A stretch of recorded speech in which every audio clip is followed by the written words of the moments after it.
Hello, you guys. Welcome back. Um, and thank you for watching once again. Despite what a lot of people may think, it's really hard doing these videos. Um, it's hard because I try not to be emotional because I know that they will use that against me. They'll say, look at her, she's just a woman, she's being emotional, like they often tell us. Um, so I try to just not I try not to cry, just to keep it 100.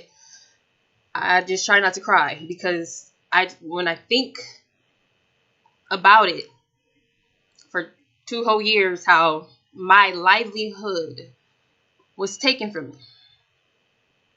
I didn't wear pants for 2 whole years. I couldn't state my opinion. I couldn't talk.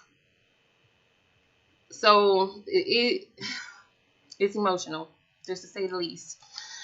Okay, so I just wanted to acknowledge everyone who's speaking positive, everyone who's encouraging me to stay strong, everyone who's going through the same exact thing. I am speaking for myself. This is my story, but I'm also speaking for those people who are scared to speak. And I understand why they're scared. I understand why they're scared because you don't want to be looked at as a bad person or labeled as a bad person, or for them to say you got the devil on you and sell out the truth.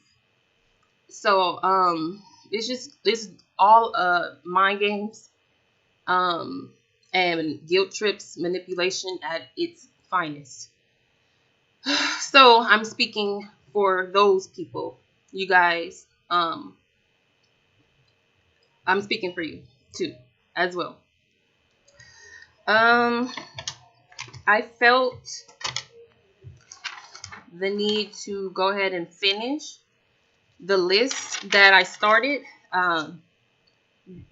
based on popular demand, and also because I have to finish the story no matter how hard it is. I have to, because I know I'm helping people out there. Okay, so we're just gonna pick back up where we left off. We left off at number 11, so I'll go ahead and start at number 12. If you do not give money to them, alms, to help them, when you need financial help, when something happens to you, basically you get in a rut and you lose your job because they tell you you can't work on the Sabbath. So eventually you lose your job and you go to them for financial help. First of all, again, you have to have been in IUIC for at least a year for that too, because I know that they do help some people, and again, those are the people they've known for years. Okay, so if you think they gonna just help you, I'm telling you straight up, they not. If you're new, especially, they not gonna help you. Okay, so if you do not give money to them, which they call alms, to help them, when you need financial help, they will not help you. All right. Number 13, if anything bad happens in your life and you confide in them, because you have to have a counselor, they say it's because you weren't keeping the commandments and you're being punished. So yeah, that's what they tell us. So every time something bad happens in your life, you feel like shit because you think, oh, which commandment was I not keeping? So number 14, if you get sick with the flu, this is just a continuance of number 13. So for example, if you get sick with the flu, it's because you're in sin. If you get in a car accident, because you're in sin. Job loss, because you're in sin. So imagine that life. Number 15, Women must work out in skirts. Woo, boy. I, I'm so sorry. My sister is back there, and I've told her this crazy shit. I'm telling you guys. I told her this, and this one especially makes no fucking sense. Excuse my language, y'all. It's just wow. So women must work out in skirts. God, let me go on because I can't even stay on that one. So just let that sink in. We gotta work out in skirts, y'all. All right. Number 15. All women are considered to have a Jezebel spirit and must get that demon put out of them when they join. Everybody got a Jezebel spirit. Now they're molding you into a Proverbs 31 woman. So that's the way they put it, because that's the message I got after being out of that mess and like just kind of looking back on it. Okay. Number 17. They tell us we must delete all old pictures of yourself, friends, and family. Old pictures of you being evil will put a spirit on people. So I, like a dumbass, believe them. I genuinely believe them. And it started with Instagram. Like I said in my last video, the guy had wrote me. That same guy had told me, because we were still in communication for a while I joined. As I joined, he actually was trying to prove me, but that's none of you guys' business. That's a different story. I'm not gonna reveal that. I'm just putting it out there. But he told me that I had to delete all my old pictures from my Instagram because of that. I'll put an evil spirit on other sisters, and I'll put a spirit on brothers, make them lust after me. And it's funny because even after I joined, while I was dressing covered from head to toe, if I showed my ankle, I kid you not, the elder sister, and this is what happened to me on the first day. The first day I actually started at a school because, like I told you guys, I was traveling to California, to Hollywood, California, because there wasn't a school where I was, and there wasn't a camp, so I had to travel out.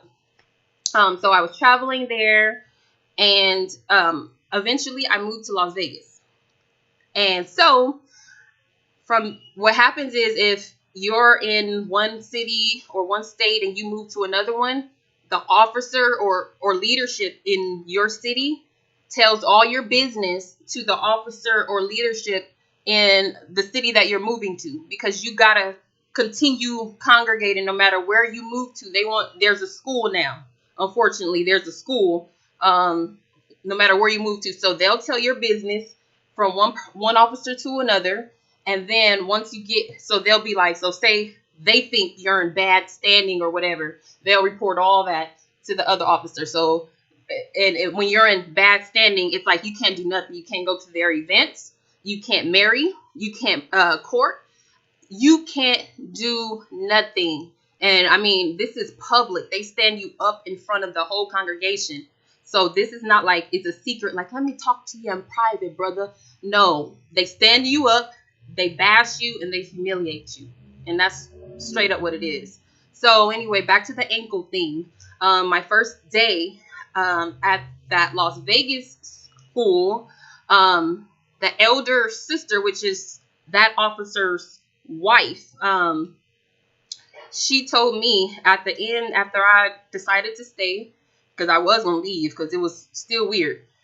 I just decided to stay, listen to everything, gave it a shot. Like I said, I'm an open-minded person. And so at the end of the whole class and everything, because they do a class, and at the end of that, then people could actually talk. Sisters could talk. So she took me to the side, and then she told me, yes, sister, yeah, your skirt. And my skirt was literally down to my calves. It was down to my calves. And she was saying that that part of my leg from my calves to my ankle, that's me putting a spirit on brothers. So that's lustful. So she told me that I need, until I get the Sabbath dress, I need to wear long skirts to the floor or to my ankle. So, I mean, that's what they tell you. Let's see, let's continue. All right, so that was 17. Delete all old pictures of yourself. So I deleted all old pictures of me on Instagram. I kept a few that were considered modest in their eyes. I went on Facebook. I deleted all of my pictures on Facebook from me being in the world. So if you go on my Facebook right now, which is Gina Blue, it's public because I'm not hiding anything. This is not a secret. I need this to be out to help somebody. You look at my pictures, it's all pictures of me in that coat. So imagine how my family and friends was looking at me. I just suddenly became this different person. So I'm actually going to stop right there. There will be another video. Okay.